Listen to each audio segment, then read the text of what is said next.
back with another video, and thinking about where I should put this phone. I guess I'll just keep it in my hands. But I wanted to talk about how much body mannerisms correspond to psychological type. In cognitive typology, the Vultological system, their basic argument is that personality type has psychosomatic effects on your body. Not necessarily psychosomatic, but your personality expresses itself from your brain primarily, and extending it into your mannerisms and the way that you articulate, the way that you physically relate to your environment. For example, SE types in their system have the gravitational, their gravity effect, where there's a kind of low center of gravity, which causes their limbs to hang from their bodies like this. As an example, there's kind of a rootedness in the present moment, and a kind of just being rooted physically, and that expressing itself through your body mannerisms and the way that you carry yourself, all that kind of stuff. And then versus extrovert intuition, that kind of has a levity, that has a kind of bubbling effect, where you're so enthused by potential and possibilities that you're almost, doing this little thing where you're bubbling up and evaporating into the ether out of pure joy. You get the idea. And I'm basically trying to understand that phenomena and that approach to typology, and just give commentary on that idea in and of itself. So I've been looking at Vultology and CT for a long time, for a decent amount of time, probably not uber long, at least 4 years off and on, something like that. And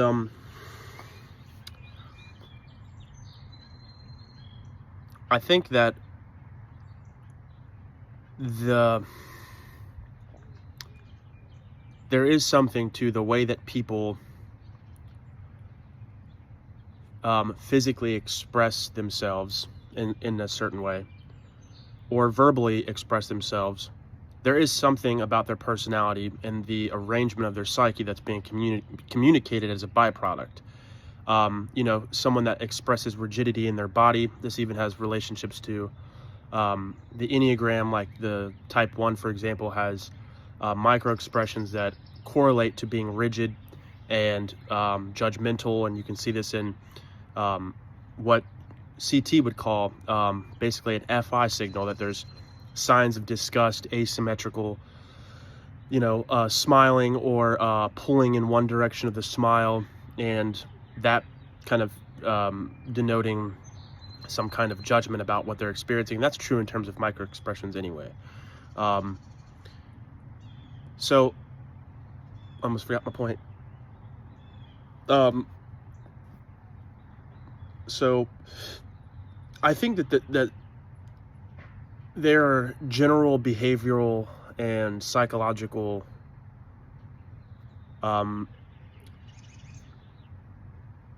ways of being for a person that you can glean into based upon how they relate to their environment.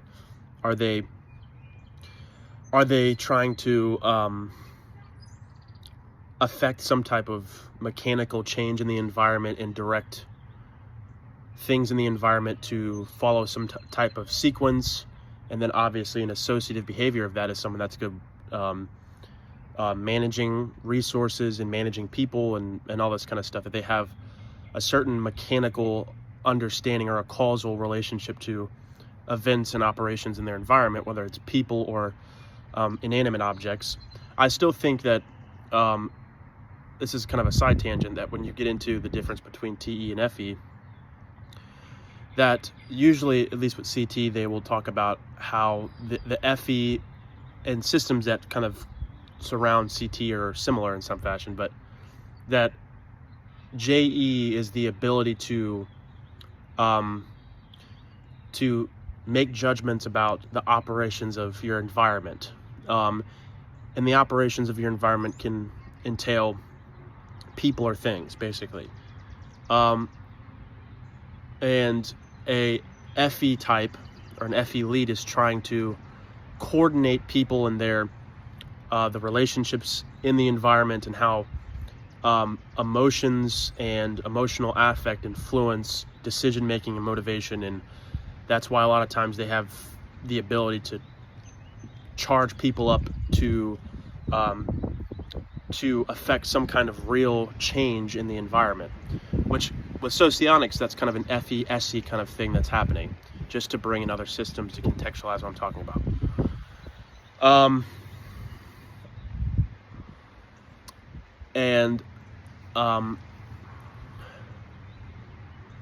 Lost my train of thought.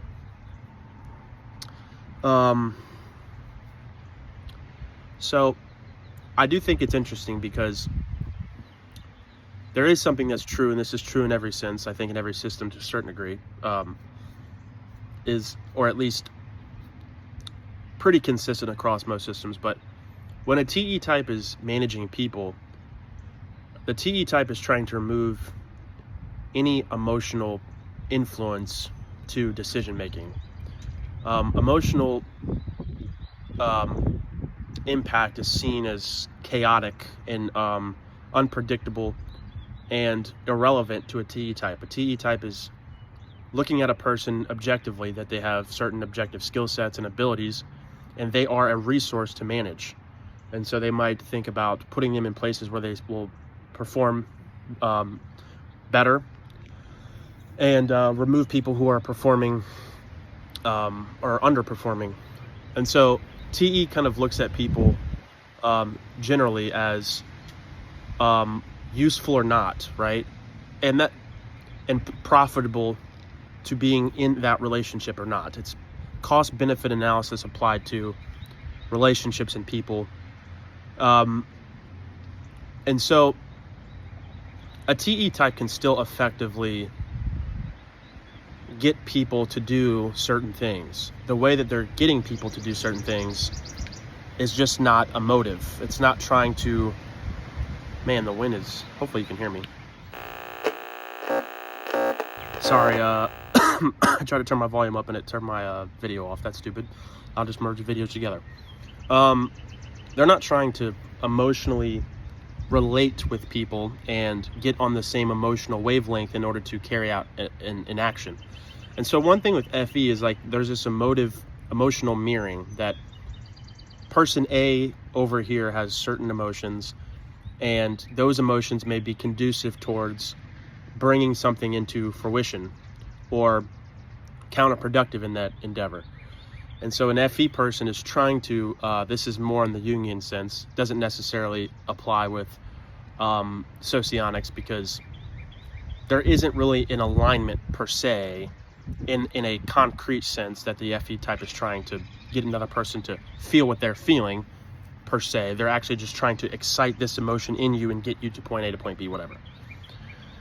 But with a Jungian sense, there is a kind of alignment that's happening between two objects, between two people who have two different motivations, and the FE person is trying to bridge the gap and is trying to build some kind of consensus. I think that's true in most systems, that TI-FE is in favor of building consensus. Jack talks about the TI-FE, he terms them as being the clarity-seeking types, because there is some kind of dynamic that is seeking clarity and understanding, and therefore having appropriate emotional expressions as a byproduct, in a sense. Like, we both understand this thing, whether we're talking about personality theory or an idea, and it's creating a mutual enjoyment, or it's creating vigor and energy as a byproduct. But we wouldn't have the same energy emotionally if this was a bad idea, or if this system was incoherent. It wouldn't generate any emotions in anyone. It wouldn't generate excitation in anyone, motivation to make it a formal system or whatever the case is. So I think the one thing that I personally like about CT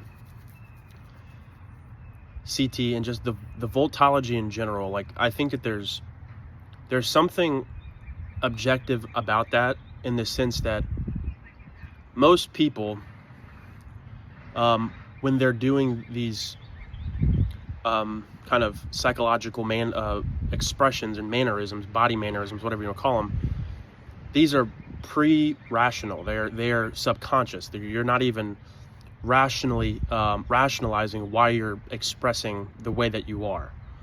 You're just doing it. It's automatic. But the complexity of words comes in, where once you start building words and putting words together, and you're feeding them and almost indoctrinating someone into a certain category of identity, then naturally their ego becomes attached to it, and they want to have the control of the words being used to describe them. And oftentimes those words that they select are misleading, and they're misrepresenting who they actually are, because their ego is dominating the whole show.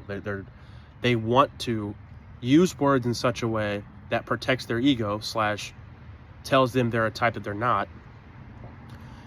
And so that's the words are a gift. Words are great. It enhances communication. It enhances understanding. If someone is feeling a type of way, or they have certain thoughts that they're trying to transmit to other people,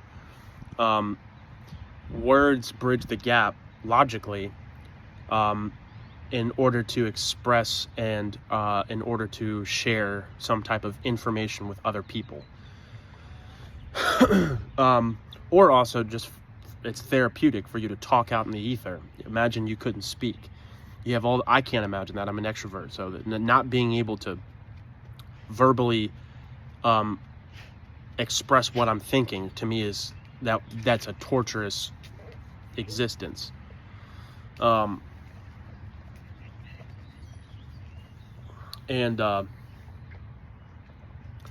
So I could walk across the street, and assuming that I know, CT, for example, well, or understanding these signals, there could be a better way to potentially to correlate Vultology to the personality type. Potentially, there's probably room for improvement there, I would imagine. But there's something to be said that I could literally have a conversation with someone and start to see them explain themselves or just communicate, and then I could literally note those signals and know that, okay, I could kind of grasp what kind of person I'm dealing with. That's a fascinating thing. I don't even have to know them. I could talk to the gas station clerk, and if we're having a good enough conversation, you can see these things being expressed, and you're like, interesting. Okay, and I could do my own research. I could literally interview a bunch of people in my neighborhood and start jotting down information about them. Sounds weird, a little psychotic, but I don't mean it that way. And kind of create a database of information where I'm like, okay, just in my neighborhood, what information or what cognitive function repeats? And imagine if you had 1,000 people do that. I mean, that's the data that you draw from that, and the predictive data that you draw from, the behavioral data that you draw from that, understanding why people choose certain jobs, understanding why people choose certain relationships, so on and so forth, that would be a crazy amount of information that you'd have, that in a way can kind of contextualize and make sense of people. That's a fascinating thing. Now, the one thing that I do like about socionics in comparison is that when we're talking about cognitive functions in a Jungian sense, that's the functions as they pertain to an individual's psyche. Their mind is basically concomitant with the cognitive functions. Their brain is the fertile ground that the cognitive functions are produced in. But when you think about information in an absolute sense, meaning it's not person relative, then there's some broader taxonomy that helps you understand reality in and of itself. I mean, that's like broadening the range of potential application and potential understanding necessarily. If it's being able to categorize information in these 4 macro domains, and not saying necessarily that that's the only kinds of information that we know of, but using that as a model of interpreting reality. The sun's peeking through right there. There's always application of that theory in every domain of knowledge. If I have those dichotomies, I can understand certain philosophies better. I can understand political philosophies better. I can understand sociology better. I can understand biology better. I can understand theology better. I can understand economics better. I can understand cognitive science better. I can understand physics better. I can understand, I mean, it's anything. That, and there could be an admixture of not necessarily creating one system that encompasses all of the different and the many other typological systems, but rather understanding what every taxonomy's basic foundation is, and then finding a way to synthesize that with every other system. Because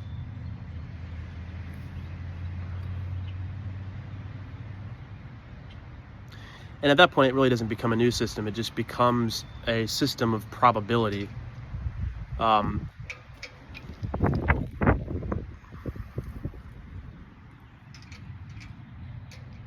Yeah. It just necessarily couldn't be another system because they're all making contradictory claims at some point.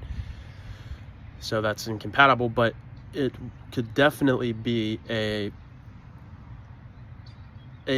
golden corral buffet of all of these different interpretations and evaluating them on a case-by-case basis and like systematically going through and then, you know, making correlations. That's the way that you bridge the gap in understanding.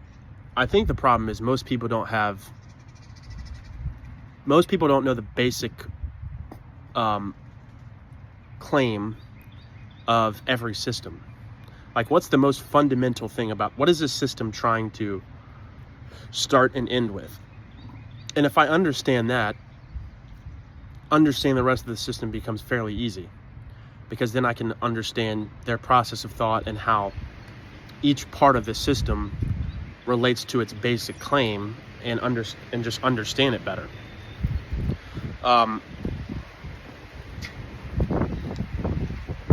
Like, once I understood that socionics' basic claim seems to be that there is this phenomena of these macro elements, macro domains of information that we see in life, period. It's not even necessarily relegated to individuals, and I've adopted this position that it's that there's a greater expression of the information when it applies to a sentient being, when it applies to someone who has agency and will and motivation, then and can communicate those intentions and those values, then that information takes on a dynamic form.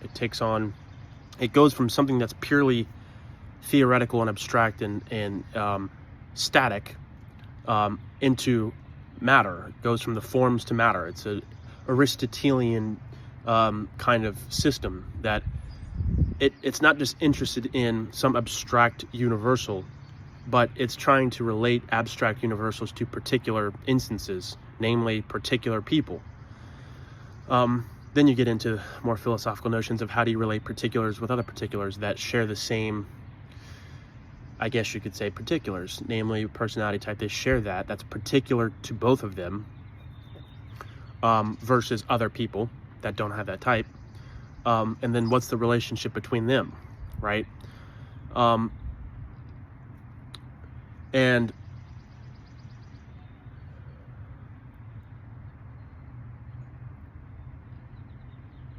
I guess, yeah, well, I can say more about that. But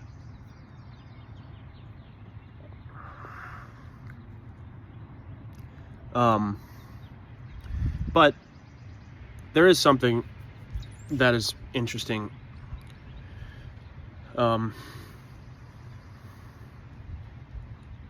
about body mannerisms, and I just think that that's pretty interesting. I mean, something that you can observe, that someone's gonna be like, that's because you're SC. It's like, yeah, probably, whatever. But it's, I don't have to ask the person questions about themselves. I mean, at a certain point, that's probably the most objective criteria that you could have, is that you can analyze a subject, and there are certain features of that person that you can, that all people can see. So you have some common language and signals of categories in order to place them in certain compartments, that you don't need to be misled by their often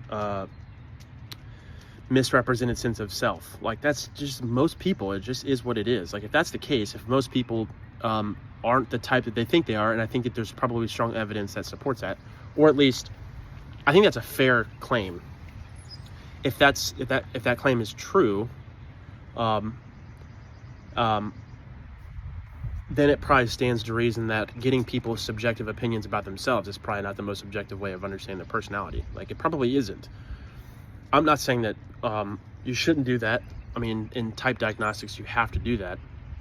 But is there a way, which I think the way is to use some kind of mediator between how a person is explaining themselves and whether or not their story is consistent with themselves, right? So if they say something at one point that contradicts directly with a point they've made down the road, then you're going to try to seek to rectify that. You're going to try to seek to understand how both things can be true at the same time if they're contradictory.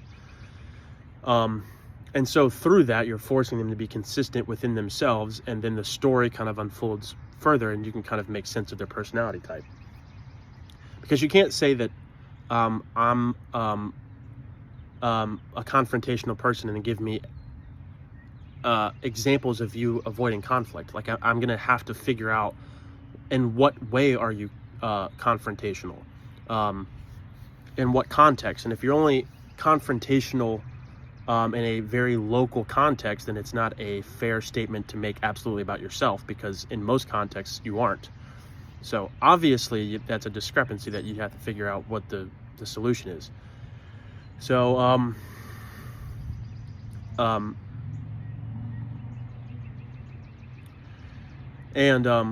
I do think that there's definitely, there can be discrepancies with cognitive type and just using Vultology to determine type when A, the type description doesn't fit that person, B, this is kind of an aspect of the same statement, but that there's just a psychological dissonance with the type that you've given them. And a good system will find a way to rectify that, and sometimes it's just that this person doesn't know themselves well. So when they're talking about themselves, they just misrepresent themselves to a certain extent. And that doesn't say anything about the signals that you're picking up. It just means, like the Vultological signals, it just means the person doesn't know themselves. That's a fair objection or resolution.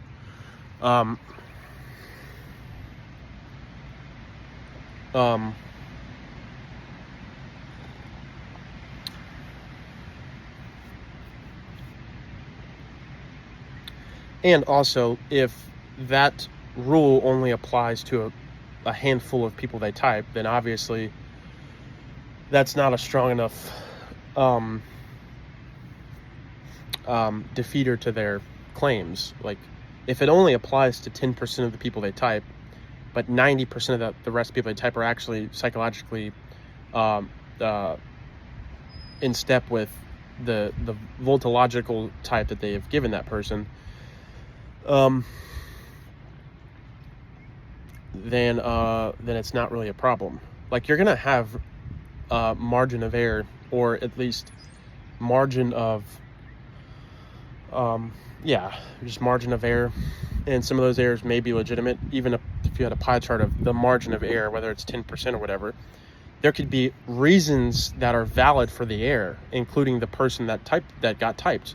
The error could be on them. The error could be they don't understand themselves, and that's probably takes up a big portion of that pie. Maybe 1% of the 10% of the errors are the diagnostician, or the practitioner, whatever you want to call it. And so those are good numbers. I mean, those are, and again, I'm making the numbers up, but I think that's probably fair to a certain extent, even if it's 20% versus 70% accuracy, 20% error to 70%. It's like, those are still pretty good numbers, including all the other variables that make it complicated to type someone objectively or in a fair way. So I would live with those numbers for sure. And